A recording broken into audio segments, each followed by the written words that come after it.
How to disable the weather and more on the lock screen on your Windows. Hey guys, and welcome back. In order to remove or disable the weather and other app status on the lock screen, here are some quick fixes. So first of all, you need to right click anywhere on your desktop. Once you do so, you will see different options. Just tap on the first option or the option which says personalize. Tapping on it will open the settings of the personalized page.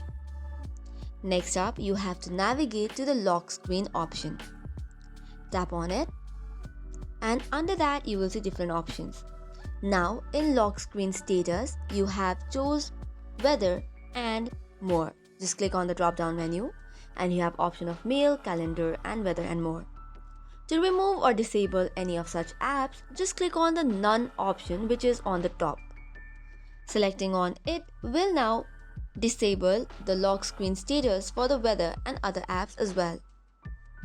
Alternatively, you can go to the app selection option as well. If you prefer to display a different app on the lock screen, you can choose another app from the list provided. Likewise, you can also personalize your lock screen as per your wish. Once you have made all the changes, make sure to save it, and when you restart, you should be good to go and see the changes as well. That is all for today's video. For more such contents, do not forget to hit the like and subscribe button. Thank you and keep watching.